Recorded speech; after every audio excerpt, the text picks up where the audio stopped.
ज्ञान प्राप्ति चैनल के हमारे सभी साधक मित्रों का अभिवादन करते हैं।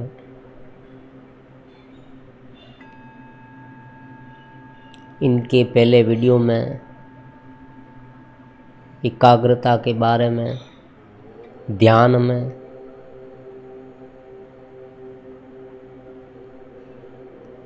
कैसे आगे बढ़ा जाए, मोर फोकस, मोर कंसंट्रेशन,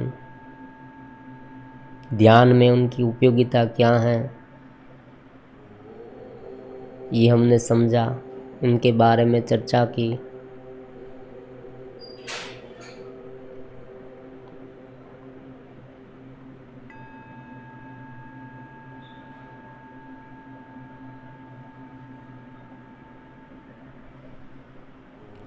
स्थूलता, सूक्ष्मता और चेतनवंतता, इस तरह से ध्यान के अलग अलग आयाम हैं।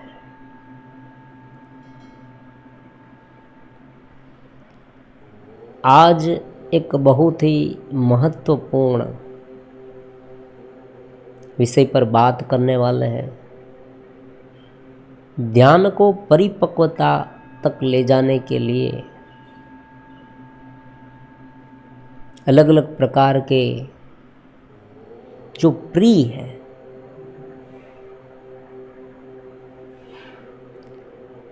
उपाय हैं, ऐसे उपाय कि जिनके माध्यम से हम सहजता से उनको परिपक्वता तक ले जाएं।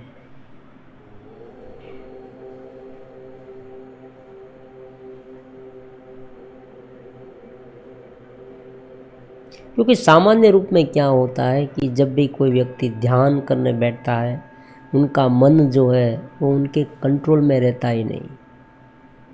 अलग अलग वृत्तियाँ बार बार उत्पन्न होती रहती है और उस वृत्ति में वो एकाकार होता रहता है।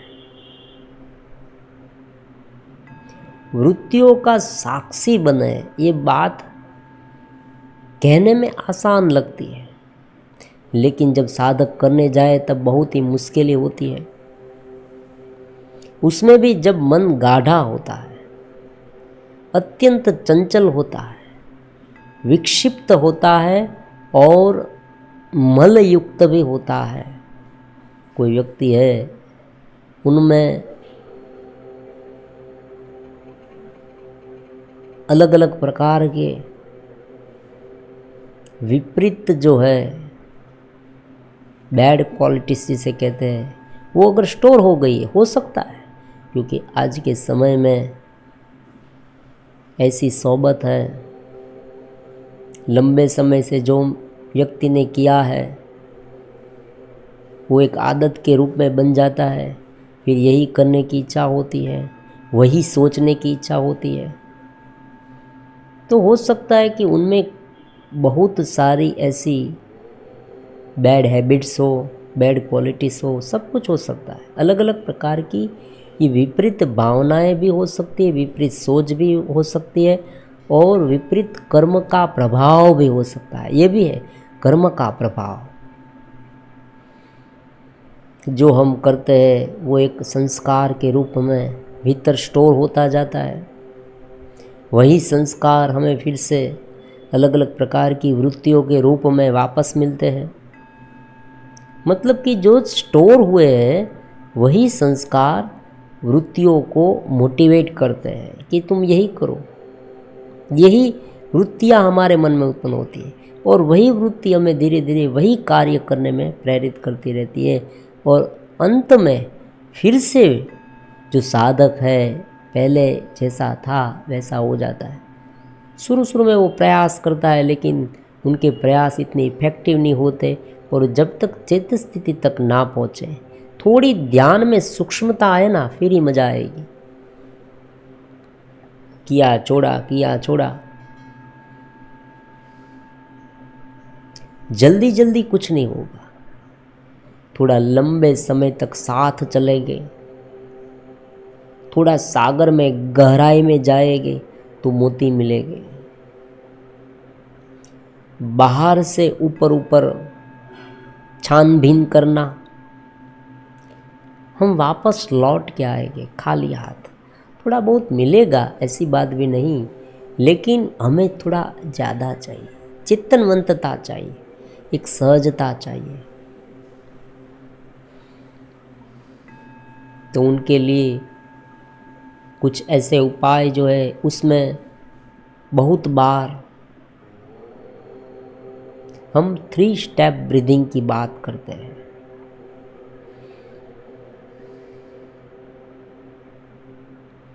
सभी प्रकार के वीडियो में एक बार ये शब्द यूज़ होता है। क्या है ये? प्राणायाम। प्राणायाम का इतना महत्व है कि मुनि पतंजलि ने भी प्राणायाम को बहुत ही एक अंग के रूप में स्थान दिया है। योग के जो अष्टांग अंग है, लिम्ब्स उसे कह सकते हैं, उसमें प्राणायाम को स्थान दिया गया है।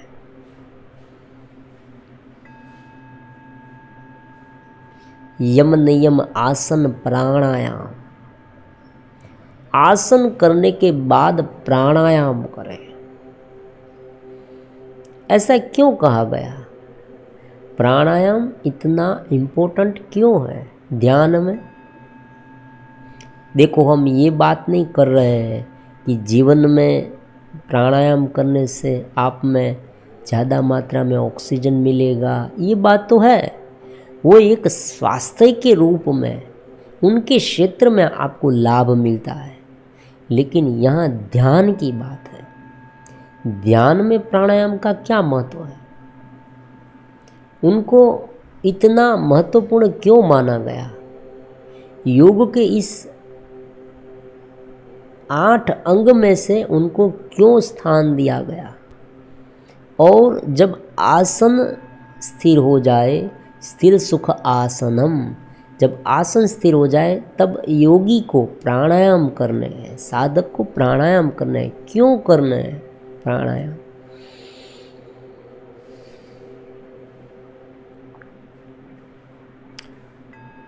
प्राण और जो मन है, दोनों एक दूसरे के साथ इतने जुड़े हुए हैं,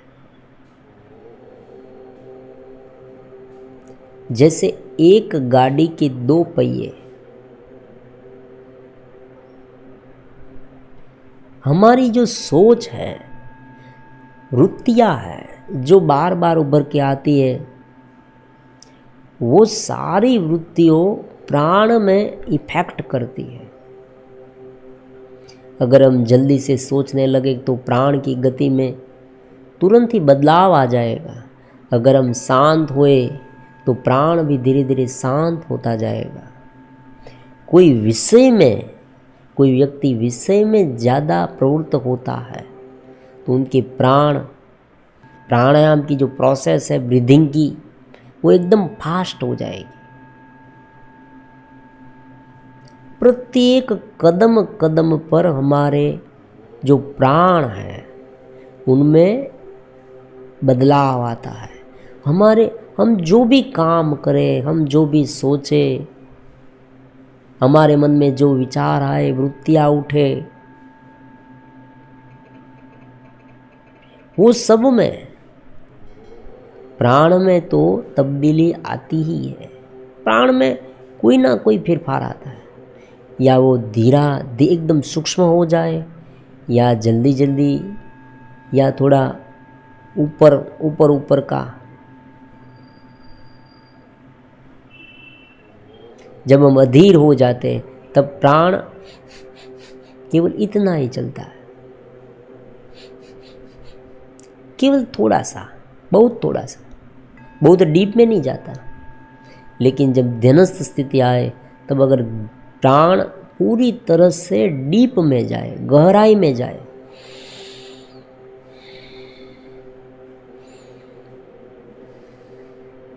तो उनकी इफेक्ट बहुत ही ध्यान में ज़्यादा मात्रा में होगी। ध्यान भी गहराई में जाएगा। प्राण जितना सूक्ष्म होगा, 3 स्टेप का मतलब यही है। देखो 3 स्टेप मतलब पहले तो आपको यही लगेगा कि पूरक, कुंभक और रेचक, क्योंकि हम जो सांस लेते हैं वो पूरक है। फिर हमने सांस थोड़ी देर तक जो रोकी वो कुंभक है, फिर हमने छोड़ी वो रेचक है। पूरक, कुंभक और रेचक। पूरक मतलब पूर्ण, प्राण को भीतर लेना, रोकना। कुंभक, कुंभ की तरह एक मटके में जिस तरह से वायु भर जाती है, पानी भरा हुआ है, उसी तरह से प्राण भरा हुआ है, उसे कुंभक कहते हैं। कुंभक के भी 2 प्रकार हैं, बहिकुंभक, अंतकुंभक। जब हम प्राण को बाहर निकाल देते हैं और सांस को रोकते हैं तो ये बहिकुंभक है। मान लीजिए आपने सांस बाहर निकाल दी,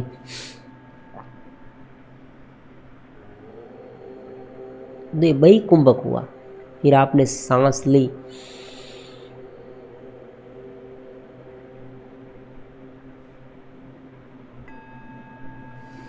इस तरह से रोके भीतर, तो ये अंतकुंभक हुआ।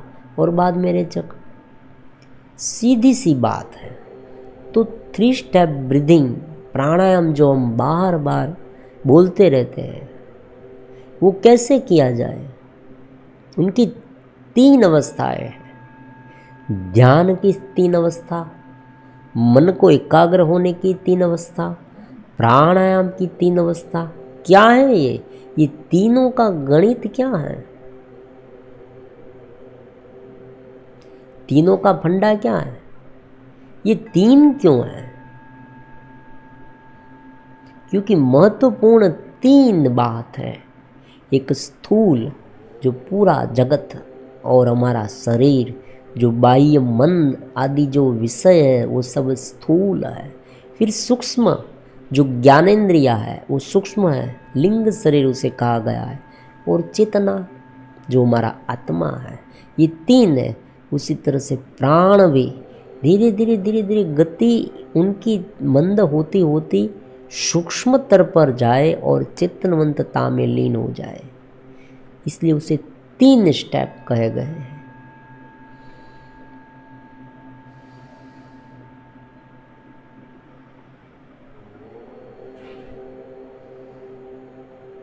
वो कैसे किया जाता है? देखो प्राणायाम तो बहुत सारे हैं, लेकिन हम यहाँ जो प्राणायाम करने वाले हैं वो ऐसे नहीं होंगे कि जहाँ हाथों का उपयोग हो।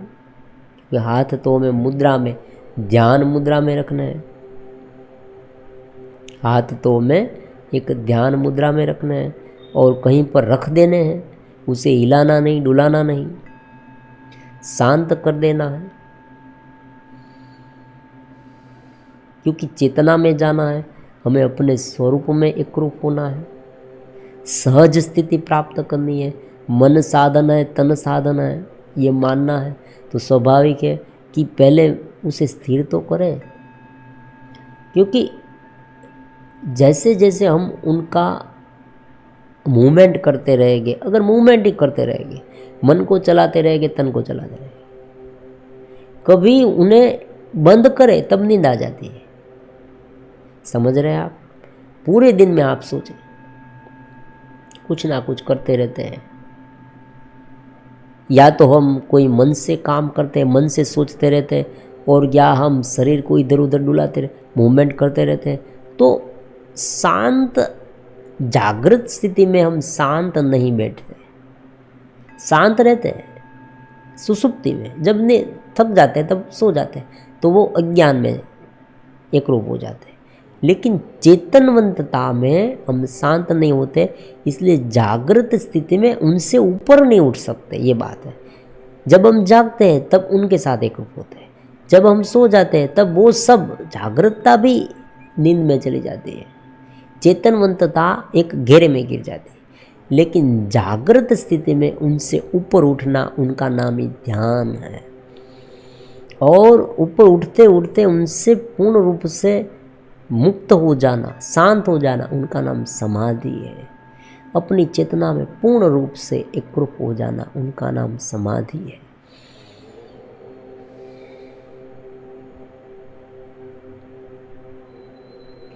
पूरा शाब्दिक ज्ञान यहाँ समझा दिया जाएगा। डीप में से डीप वाली बात जो पंचदशी में भी है, उन्हें किस तरह से सामान्य में से सामान्य व्यक्ति आत्मसात कर पाए, ऐसी हमारी कोशिश है। पुराण भी समझाएंगे, ऐसी बात नहीं है। भागवत में जो भक्ति का महिमा है वो भी समझाने की कोशिश करेंगे, किस तरह से भक्ति से ये चेतनवंतता प्राप्त होती है, चित्त स्थिति प्राप्त होती है, भगवत भाव प्राप्त होता है। तो 3 स्टेप ब्रीदिंग में हाथ को हिलाना नहीं है। आप कहीं पर एक स्थान पर शांति से बैठे। बैठने की क्रिया में हम बहुत डीप में इसलिए नहीं जाते कि आज के समय में अगर किसी को हम ये कहेंगे कि आप पद्मासन में ही बैठे, तो हो सकता है कि साधक को परेशानी हो। हाँ, एक बात है, इतना जरूर कहना चाहते हैं कि रीढ़ की जो हड्डी है वो सीधी रखें, क्योंकि परमात्मा ने भी कहा है, और योग का मूल जो फंडा है वो है सुषुम्ना नाड़ी में प्राणों का वहन। तो अगर आप झुक कर बैठे हैं तो स्वाभाविक है उनका वहन ठीक से नहीं होगा, तो स्थिर बैठे। स्थूल प्राणायाम जो पहला स्टेप है, उसमें क्या करना है, गहराई में सांस को भरना है, पेट तक जाना चाहिए। सांस लेते समय शरीर को इस तरह से नहीं करना, इस तरह से एकदम सहज भाव से शांत शांत। हमारा शरीर की मूवमेंट इतनी नहीं होनी चाहिए, हमारे पूरे जो स्नायु है वो उन्हें एक प्रकार का तनाव नहीं उत्पन्न होना चाहिए। ऐसे मैंने बहुत बार देखा है, लोग ऐसे नहीं। स्थूल में हम पूरे संकल्प से ये प्राणायाम करेंगे, क्योंकि देखो सहज स्थिति प्राप्त नहीं है प्राण की, बहुत सामान्य है। शुरुआत में शुरुआती साधक की बात करते हैं, सहज स्थिति प्राप्त नहीं। तो जब प्राण को लेते हैं सामान्य रूप में, तब हम आधा अधूरा लेते हैं। आप देखना, जो फेफड़ा है वो पूरी तरह से हवा से नहीं भरता, केवल थोड़ा सा एकदम ऊपर चला, जिसे कहते हैं ना ऊपरी ऊपरी, हम ये कहेंगे ऊपरी ऊपरी, ऐसे।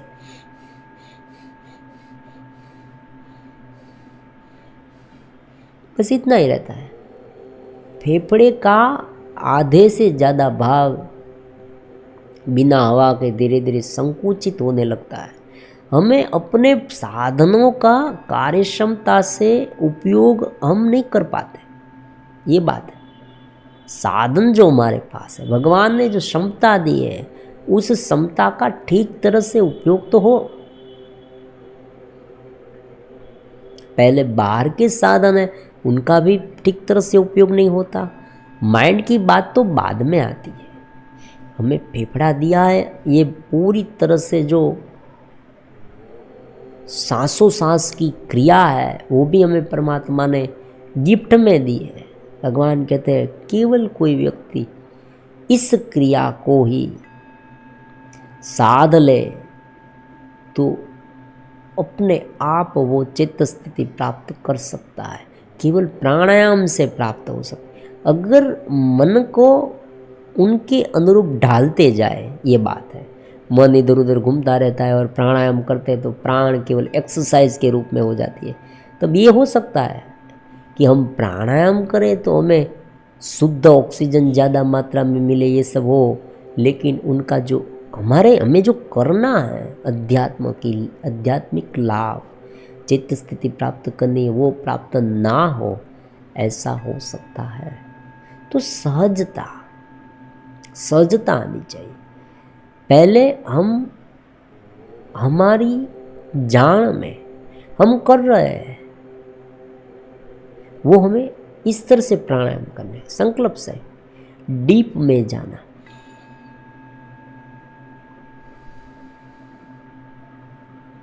मंदता आनी चाहिए, एकदम सूक्ष्मता आनी चाहिए। धीरे धीरे उसे भीतर लेना और पेट तक पहुँचे, नाभि तक पहुँचे, बहुत ज़रूरी है। क्योंकि वहाँ अपान का प्रदेश है, ऊपर प्राण का प्रदेश है, नीचे अपान का प्रदेश। नाभि के नीचे का भाग अपान का है। अपान वायु प्राण वायु से तब ही मिलेगा जब आप प्राण को वहाँ तक पहुँचाएंगे, फिर बाहर निकालेंगे ना, तब जो पूरा अगर प्राण बाहर निकल जाए तो अपान प्राण में प्रवेश करेगा, प्राण अपान में प्रवेश करेगा, दोनों का मिश्रण नाभि में होगा और वहाँ अग्नि प्रकट होगी। वो आपको आहार का पाचन करने में मदद करेंगे। ये बहुत ही महत्वपूर्ण बात है।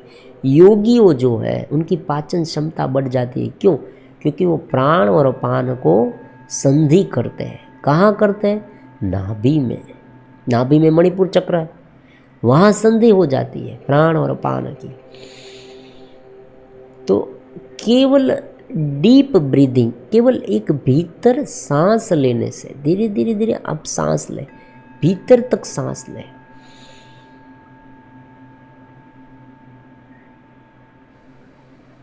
पेट में बदलाव आना चाहिए, बस थोड़ा पेट फूले, सांस।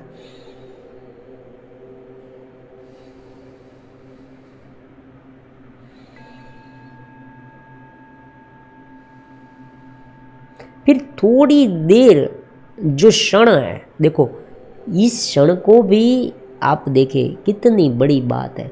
सूक्ष्म से सूक्ष्म बात को कितना प्राधान्य दिया गया है हमारे योग शास्त्र में, हमारे शास्त्र में, योग में, विज्ञान भैरव तंत्र में।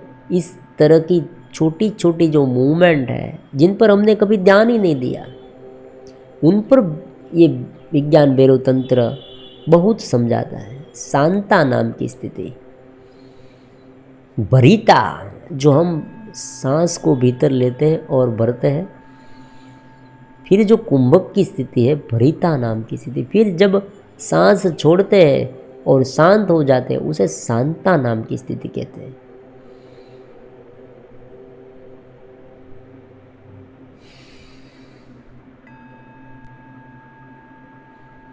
ज़्यादा तकनीक का उपयोग कभी नहीं करना। क्यों? ज़्यादा तकनीक का उपयोग करेंगे तो उद्वेगित रहेंगे, मन उसमें ही रहेगा। हमें ऊपर उठना है, सहज होना है। धीरे धीरे ये सहज भाव से होता जाए। ध्यान में हम कब उतर पाएंगे? जब ये सारी क्रियाएं सहज रूप से होने लगे, तब हमें उनका जो भान है, हमारी अवेयर के, पहले अवेयर होना है, फिर उनसे ऊपर उठना है। पहले प्रत्येक क्रिया पर अवेयर होना है। क्यों? सांस पर अवेयर होए, सांस चल रही है उसे देखें, सांस भीतर गई, पेट तक, नाभि तक पहुंची, पूरी तरह से हमारे जो फेफड़े हैं ना, हवा से भर जाने चाहिए। देखो लाक्षणिकता से आप पूरी प्रक्रिया समझ जाए, अलग अलग लाक्षणिकता तो पकड़े, पूरी तरह से फेफड़े को हवा से भर देने हैं।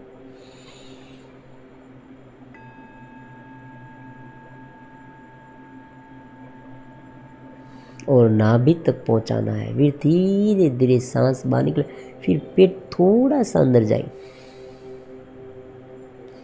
और युवाओं को तो मैं वहाँ तक कहता हूँ, सभी युवा जो भी हमारे इस चैनल में जुड़े, उस सभी युवाओं को मैं कि मूल बंद खास करें।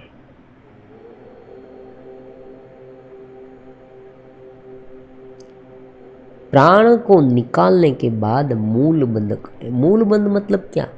सीधी सी बात है, प्राण निकल गया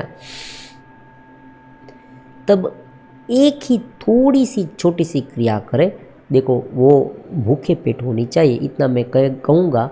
और आप में कोई ऑपरेशन आदि पेट का नहीं किया है, ये सब थोड़ी केयर लेनी होगी ये सब। और जो हेल्दी व्यक्ति है उन्हें कोई प्रॉब्लम नहीं। गुदा और जनेंद्रिय जो लिंग है, वहाँ से प्राण हर हमेशा नीचे की ओर जाता है। सामान्य युवा अवस्था में ये बहुत बार होता है, खास करके। क्यों? क्योंकि उस समय प्राण की गति जीव भाव में होती है, और व्यक्ति जब जीव भाव में होता है ना, तब उनके प्राण की गति भी निम्न होती है और मन की गति भी निम्न होती है, विषयों में ज़्यादा। प्रत्याहार का मतलब यही है, ऊपर उठना, खींचना, जहाँ जा रही इंद्री उनसे ऊपर उठना। तो यहाँ पर ऊपर उठाने के लिए अगर कोई व्यक्ति वासना पर थोड़ा बहुत कंट्रोल करना चाहता है, और वो आगे जाके उनको हर एक क्षेत्र में काम आएगी। सांस को बाहर निकालने के बाद मूल बंध अवश्य करें, मूल बंध अवश्य करें। सांस बाहर निकल गई, गुदा और जनेंद्रिय दोनों को एकदम सिकुड़े और ऊपर तक खींचे, बस एकदम सहज भाव से। वहाँ एक लॉक लग जाएगा। जिस तरह से व्यक्ति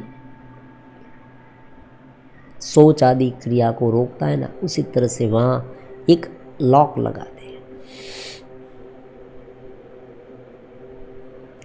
हालांकि ये जो क्रिया है वो हमारी जो चित्त स्थिति प्राप्त करने की क्रिया का भाग नहीं है, पहले से कह देता हूँ।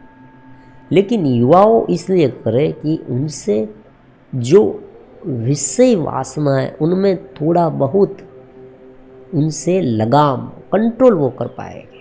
ये बहुत महत्वपूर्ण है। पहले धीरे धीरे धीरे प्राण को भीतर तक, नाभि तक ले जाए, थोड़ा रोके और पूरी तरह से हवा बाहर निकाल दे। ये हम अवेयर में करें वो स्थूल है, मतलब हम कर रहे हैं, वो हमें पता है। फिर धीरे धीरे सूक्ष्मतर अवस्था कब आएगी, एकदम सहज होता जाएगा, हमें इतनी दिक्कत नहीं होगी ये करने में।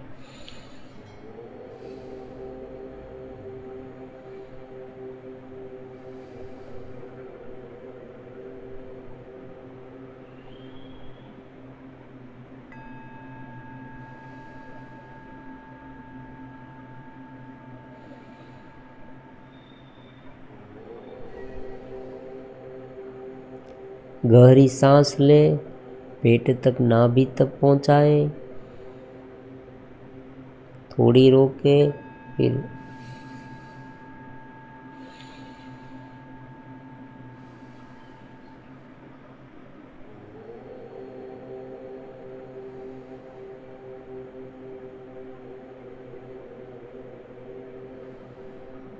वो डीप में जाएगी। देखो, जब हम अवेयर में नहीं करेंगे, सूक्ष्मतर पर उनको जाल तल पर ले जाएंगे, उसी समय भी वो डीप में वो लेंगे। लेकिन उनकी जो पूरी प्रोसेस है ना, वो जल्दी नहीं, एकदम शांति से होगी, इस तरह से।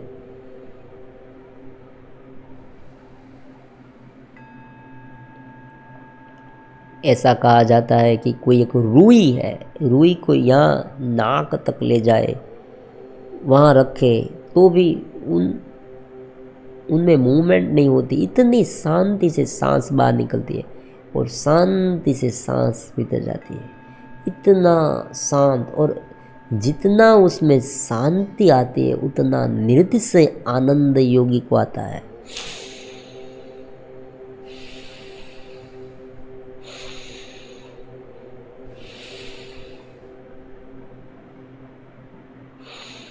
एकदम शांत, एकदम शांत। फिर चित्तन स्थिति, सांस चल रही है वो आप भूल जाएंगे। पहले अवेयर में करें, फिर आपको मन लगेगा, आपका वो सहजता से हो रही है वो आपको मालूम होगा, फिर आप उसे भूल जाए और एक चित्त स्थिति में हो जाए। उससे देखना है, उनका मतलब ये नहीं कि उनमें ही रहना है। मंत्र जाप हो, कुछ भी हो, सभी प्रकार की जो प्रक्रियाएं हैं उनके साथ वो आपको अवेयर, आप अपने शरीर को भी अवेयर रूप में देख सकते हैं। पहले हाथ को देखे, पैर को देखे, इस तरह से अलग अलग छोटी छोटी अंगुली को देखे, भीतर से महसूस करें कि ये मेरी अंगुली ऐसे ऐसे। अलग अलग तकनीक हम सिखाएंगे। सुबह के समय पर जब हम गूगल मीट द्वारा इस तरह से ध्यान कराएंगे तब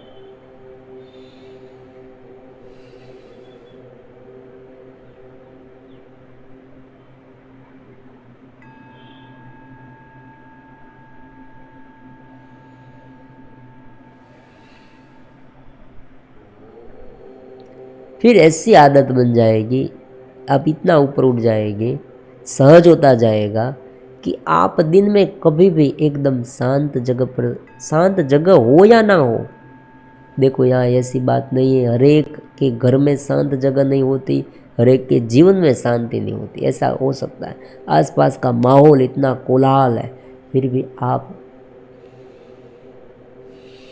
थोड़ी जगह मिल गई बैठने को, थोड़ी फिर फुर्सत है, आसपास के लोगों को मुझे बहुत डिस्टर्ब मत करो ऐसा कह के मोबाइल देखने मत बैठ जाना। ये बात बहुत महत्वपूर्ण है। जब भी थोड़ी ही जगह मिलती है, जगह का मतलब है ऐसा फ्री टाइम, बस स्टैंड में आप बैठे हैं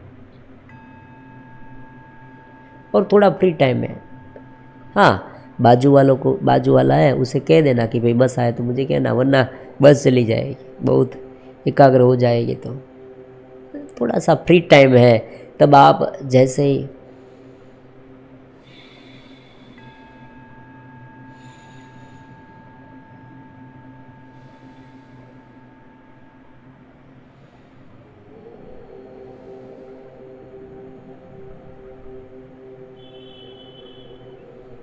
फिर रुकी रुकी होगी। देखो इसमें ऐसा है कि शुरुआत में आप अवेयर में पूरी तरह से प्राण भीतर लेंगे, भीतर रोकेंगे छोड़ेंगे, ये अवेयर में होगा। फिर धीरे धीरे आप ये समझ सकेंगे कि भाई ये हो रहा है केवल। फिर एकदम कभी कभी रुक भी जाता है थोड़ा, कभी कभी गहराई में भी जाता है, उनके बारे में नहीं सोचना, एकदम चेत स्थिति में लीन हो जाना। ये अनुभव से चेत स्थिति का वर्णन करना इम्पॉसिबल है। भगवान भी कहते हैं तत्र सूर्य न चंद्र प्रकाश दे, और उनकी गहराई है, ऐसी बात नहीं है। मान लीजिए कोई एक व्यक्ति ने कहा मैंने चेत स्थिति प्राप्त कर ली, अब क्या करें, ऐसी बात है ही नहीं। अब क्या करें ये प्रश्न ही नहीं उठता, गहराई है ये। आप गहरे से गहरे, गहरे से गहरे, गहरे से गहरे जाते जाएंगे, क्योंकि अनंत है, परमात्मा अनंत है, ब्रह्म अनंत है, ब्रह्म का अंश भी अनंत है, उनके साथ जुड़ा हुआ है। आप उनके माध्यम से, हमारे आत्मा के माध्यम से अनंत ब्रह्मांड में परमात्मा में एक रूप हो सकते हैं। तो शुरुआत में कोई साधक है तो उसे थोड़ा अनुभव होता है, फिर धीरे धीरे डीप में अनुभव होता है, फिर उनसे भी डीप में, उनका कोई नीचे का भाग मतलब अंत नहीं है। आपने एक पुराणों में बात सुनी होगी कभी कभी कि ब्रह्मा जी और भगवान विष्णु, ये जो पूरा स्तंभ है उन्हें ऊपर और नीचे ढूंढने गए, वहाँ अंत ही नहीं आया। ऐसी बात, ब्रह्मांड ऊपर भी अनंत है, नीचे भी अनंत है। ये घेरे में गिरे हैं ना, इसलिए ये सब हो रहा है। जैसे आप चेत स्थिति में जाएंगे, चेतना में जाए, फिर अंत ही नहीं, आनंद का कोई बस अब हो गया ऐसी बात नहीं, अनंत तक, अनंत तक।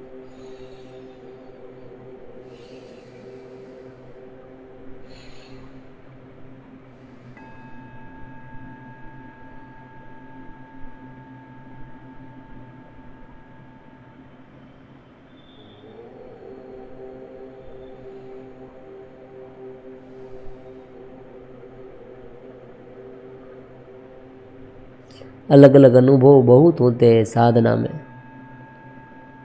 कभी निराश हो जाते हैं साधक, सिर दर्द होना ये भी होता है कभी कभी, कोई लोगों को, सभी को होता है ऐसी बात नहीं। जो एक सहज मार्ग पर जाते हैं ना, जो व्यक्ति धीरे धीरे आगे बढ़ते हैं ना, उससे कुछ ये सब कम होता है कम होता है। लेकिन जो केवल प्राण को कुछ ज़्यादा मात्रा में दबाव डाल के, बहुत बार लोग ऐसा करते हैं कि मन के बारे में ये सब ज्ञान है, ये सब ये कुछ सोचते ही नहीं, और केवल दबाव, एक वस्तु पर दबाव ला के ध्यान को स्थिर करने की कोशिश करते हैं भीतर से, मतलब प्राण को वश में करने। फिर क्या होता है, मन चंचल है और प्राण इधर उधर मन इधर उधर दौड़ने लगेगा, प्राण भी उनके साथ दौड़ने लगेगा, फिर वो उनके वश में नहीं कर पाए।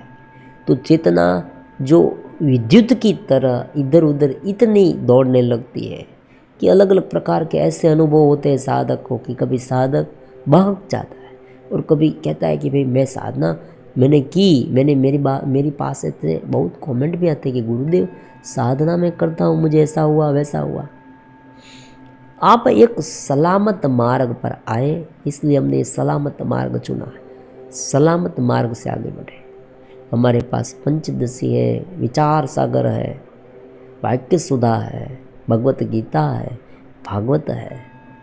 इस सब को थोड़ा थोड़ा समझकर उनके मेन प्रिंसिपल को जानकर ध्यान करने बैठे और सहजता से जीवन जिए तो जीवन ध्यान बन जाएगा, जीवन पूरा ध्यान बन जाएगा। बाह्य दिखावा कम हो जाएगा। जहाँ वास्तविकता है वहाँ बाह्य दिखावा कम होता है।